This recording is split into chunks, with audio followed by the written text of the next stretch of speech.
Shalom, giving all praise to the Heavenly Father, Yahweh, Bahasham, Yahweh Shai, Bahasham, Racha HaKodash. Double honors to the apostles and elders at Great Millstone who rule well. Peace and salutation as always to the elect. All right, and this is real quick. I'm going to bring this article out that was sent. I saw it yesterday and forgot to do a lesson on it. And one of the elders sent it again today. And all right, so I wanted to get this out there, and other brothers can look it up and do videos on it as well, if the spirit permits. If not, it's just more proof, that the Northern Kingdom came over here to the Americas, because there are more relics and findings linking the so-called Native Americans, so-called Seminole Indians, so-called Mexicans, all right, and so forth, all right, the so-called Latino and Native American Indian tribes, all right, to the Hebrew Israelites. All right, there's more relics found amongst them than there were found, amongst the so-called Negro, West Indian, and Haitian. All right, but you still have particular Israelites on this black-only kick, Negro-only kick, But I'll read the article, 800 Ancient Stones with Hebrew Writing in Puerto Rico, all right, which is the tribe of Ephraim, all right, and that name, Puerto Rico or Puerto Rican, was put on them by who? All right, the conquerors, man, the Edomites, all right, who came over to the Americas, all right, with Hebrew interpreters, might I add, all right. Yes, Christopher Columbus had a Hebrew interpreter because he knew, all right, using the Apocrypha, that he would encounter the Hebrew people, okay? And when they saw the land that, all right, the tribe of Ephraim was living on over here in the Americas, which the book of Second Esdras, the 13th chapter, gives you the rundown on how they got over here to the Americas, all right? But when they got over there, they saw the beauty of the land, which is actually a blessing that the Lord gave to Ephraim, all right, that the land that they would have riches and particular, things there that you wouldn't find anywhere else in the world, okay? So they called it the rich port, all right? Puerto Rico means port of riches, all right? That's not really the name of the actual people. They're Ephraimites, according to the Bible, the tribe of Ephraim, which means fruitful, okay?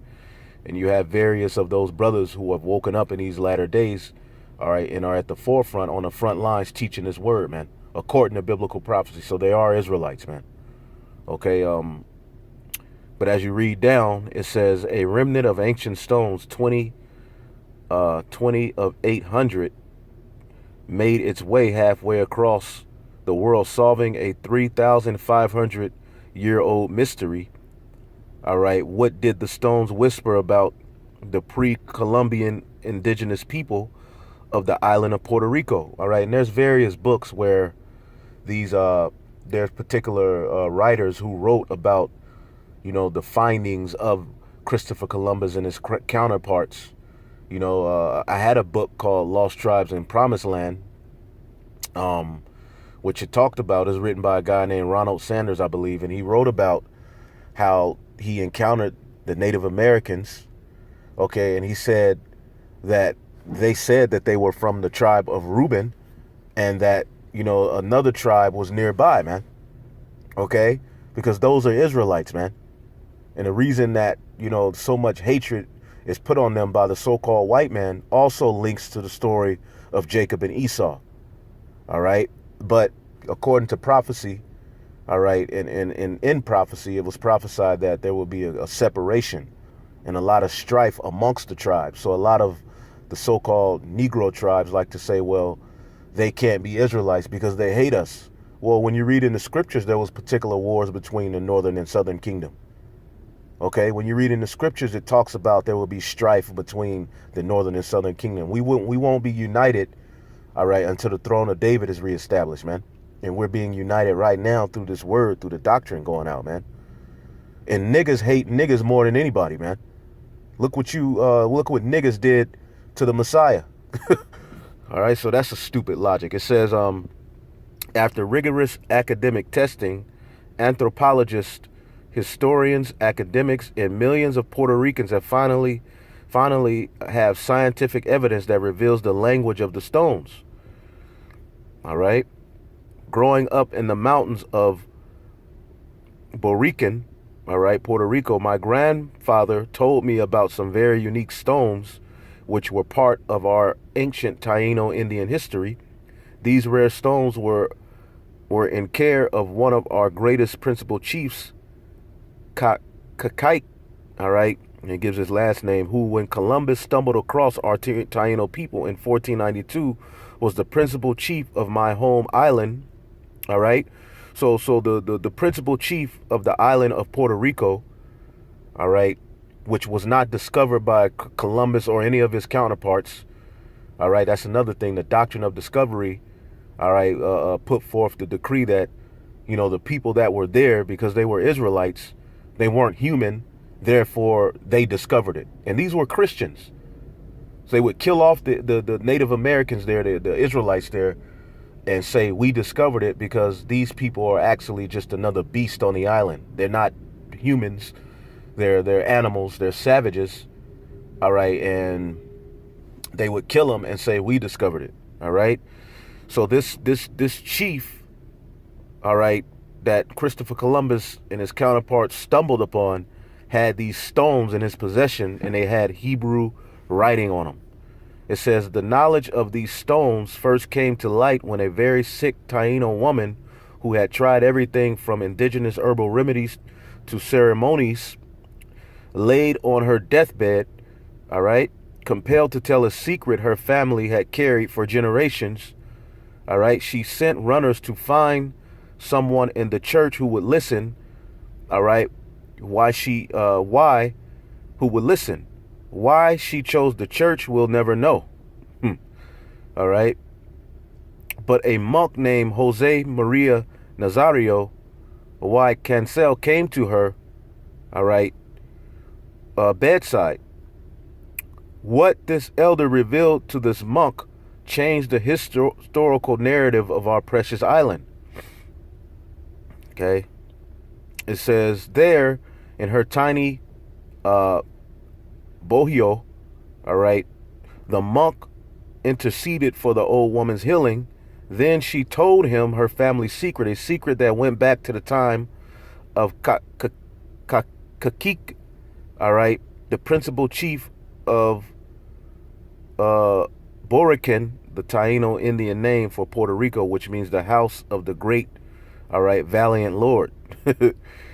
In Puerto Rico, you know, before Esau put his hands on it, man, I mean, even still, it's beautiful, but that's a beautiful island, man. The Americas was like paradise, man. The gold, the animals, the water, the air. But when Esau got over here and got his hands on it, it turned into hell, man. Okay? Now the water's brown. You can't drink out of the lake. Okay, the Native Americans, all right, the Israelites, they didn't know of the sicknesses that they know of now that Esau's got here, man. And Esau absolutely massacred these people and celebrates it every year. Okay? It says her secret reveal were to find a hidden stash of stones, figurines inscribed with strange symbols and cravings of an ancient people that, all right, some called the Hibaru, all right, which is Hebrew. And the beautiful thing is, when you look into ancient Egyptian writings, okay, mainly the Amarna text, which is a series of writings where, you know, two Egyptian, you know, kings were writing back and forth about a particular war, and they mentioned, all right, or writing back and forth about plagues that were hitting the land. They mentioned the Haiparu or the Haibaru people because the P and the B were interchangeable, all right, back in the ancient Egypt. But here they were called the Haibaru, which is Hebrew, all right, who had lived in the mountains of the islands and still have descendants who call themselves by this name today. All right. It says Nazario had been educated at the University of Salamanca, all right. His studies had included ancient languages, and he was amazed at what he saw. After comparing the writings in these stones to others from around the world, he came to his conclusion this writing was a form of ancient Hebrew. All right, because as the time went on, they weren't speaking and writing in the original Paleo Hebrew, all right, Lashawan Kodash, but they had different dialects. Okay, it says because of his religious background, this fueled a possibility that a remnant of the lost tribes of Israel had settled on this island. All right, and real quick, let's get the book of Second Esdras to show you how the tribes got here. Okay. And this is why, and this is the book Columbus used to know where the Israelites were, man. All right. Second Esdras, the 13th chapter, and I'll just hit the point because I don't have that much time. Let's see here.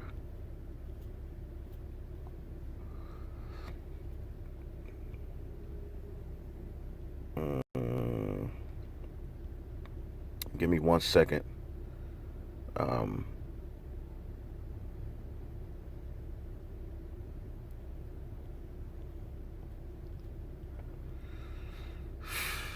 Okay.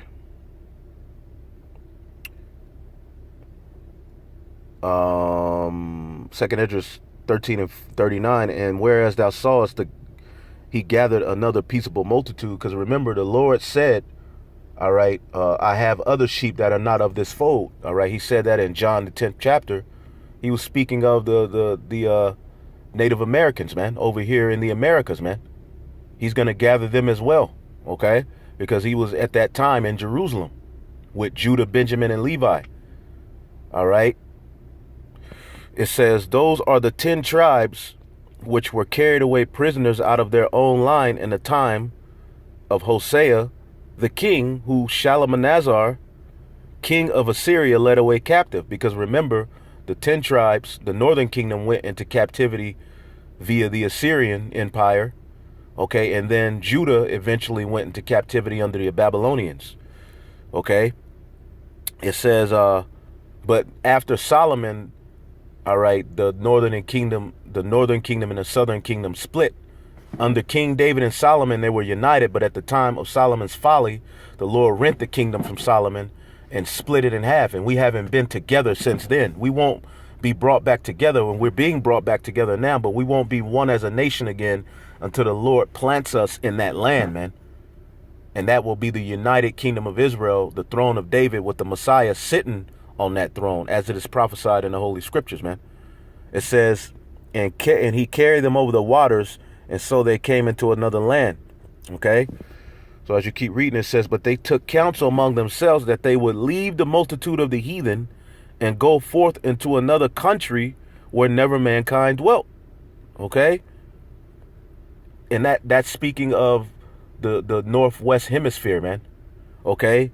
That they might keep their statues, which they never kept in their own land.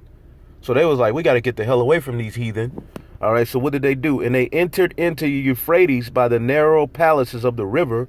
So no, the Native Americans didn't enter into no barren strait, mouths of ice where they would have died off, and that's how they got to the Americas. No, this is how they got to the Americas. Okay? They entered into the river, because some say they walked, and that this ain't talking about them going into the Americas. Okay? And all other sorts of theories, but this is how the Native Americans got over here. Okay, and this is where they met, the judgment of the Lord too. All right, because for years they were living, chilling. All right, they were going off doing human sacrifice and doing, wickedness. But once Columbus came, man, and all of his counterparts, that was it, man. That was the judgment. It was set. Okay, it says, and they entered in by the Euphrates river by the narrow places of the river, for the Most High showed signs for them, and hell stood, all right, the flood till they were passed over. Okay, he held stood the flood. Okay, because those waters are very, very rough. Okay, and through that country there was a great way to go, namely of a year and a half. All right, and the same region is called Arsareth. All right, which means another land. All right. And they dwelt there until the latter time, And now when they should begin to come, the other tribes were brought over here as well via slavery on ships. And we're in the latter time. Okay? And as a result of them being over here, there's been various Hebrew relics found because the people over here are the Israelites. Okay? One of the greatest findings was let's see here.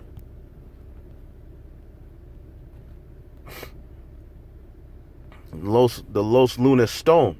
Okay? The Los Lunas commandment stone. Okay? In which you could even see the name Yahweh on there, man.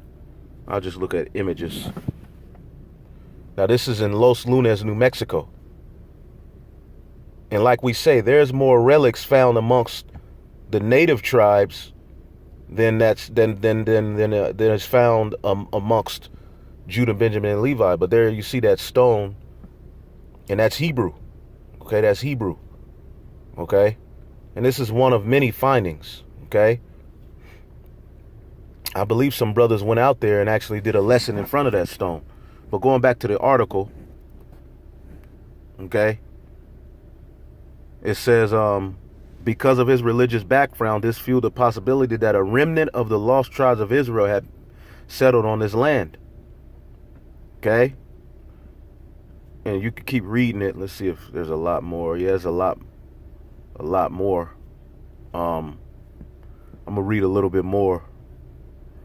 But you know, other brothers, you know, if you have the time, can go further into it. It says in 1893, Nazario wrote a short article titled Escritura Aborigin de Cario, original writing of the Carib, all right, in which he explained his interpretations of these carbons.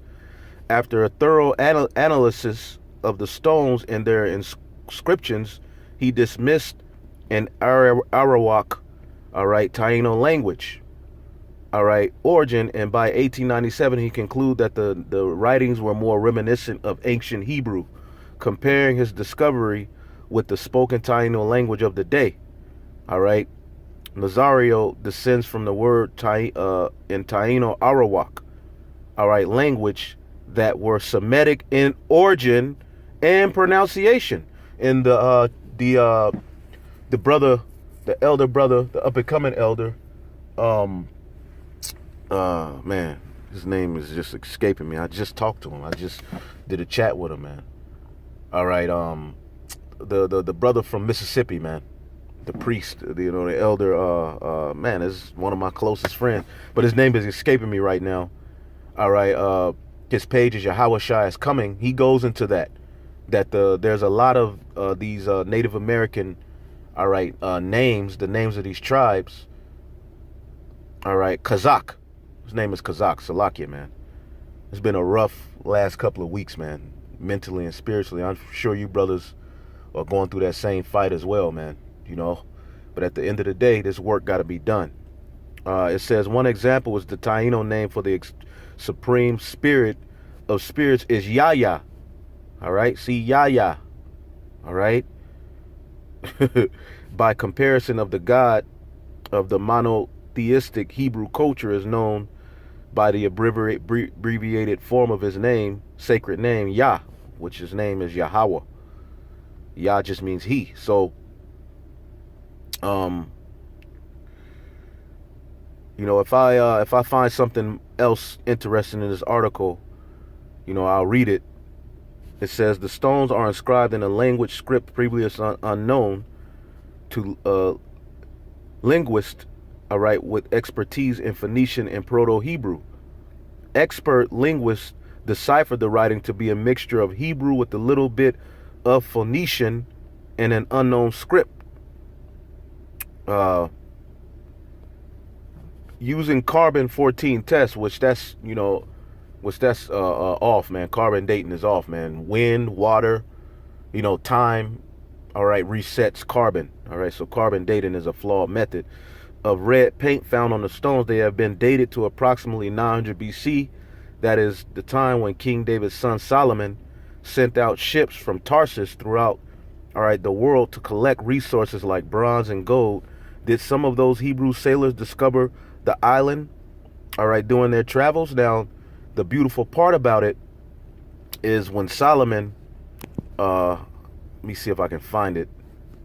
It took Solomon's navy, all right, and this is Mark 4:22. There is nothing hid which shall not be made manifest.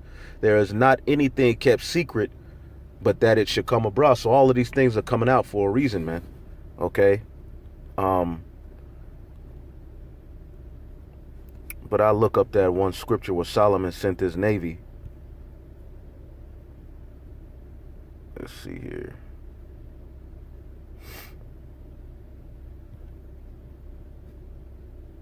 Yep. 1 Kings 10:22. 21. For all of King Solomon's drinking vessels were of gold. All the vessels of the house of the forest of Lebanon were pure gold. None were of silver. It was nothing accounted for in the days of Solomon. Solomon, man, he was balling. If a fly, hey, they ate off of pure gold plates. If a fly landed on the plate, they throw the whole plate away.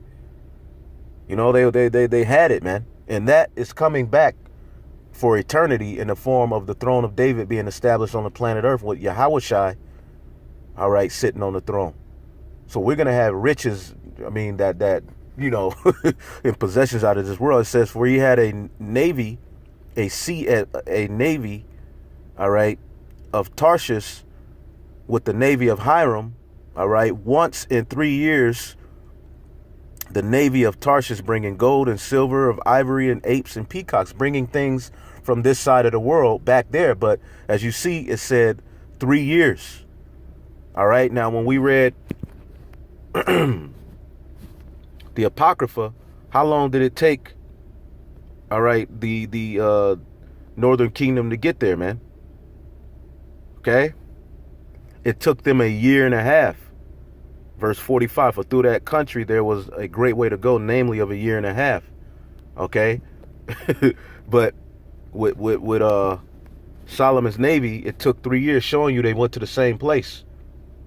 Okay, they showing you they went to the same place, man. So that was the northwestern hemisphere, the Americas, man. All right, which they called Arsareth. They also call it Canaan, New Canaan. All right, that's where you get Canada. It's a form of Canaan. But, you know, I'll end it off here in Deuteronomy 33. All right, Deuteronomy chapter 33:29. Happy art thou, O Israel, who was like unto thee, O people saved by the Lord, the shield of thy help, and who is the sword of thy excellency. And thine enemies shall be found liars unto thee, and thou shalt tread upon their high places. And that's happening now, man. All right. Esau, Edom is being found out to be a liar through, you know, this truth at the forefront. But things like this do help to strengthen our faith, man. All right. And there's more. It's a whole long, you know, a lot written. But the Native American Indians are Israelites. They're one of the 12 tribes of Israel, man. Okay, and the tribe of Ephraim is the head of the Northern Kingdom, man. And see, here we're living in these times where the tribes are coming back together. Okay, I'll end it off here in Isaiah 11.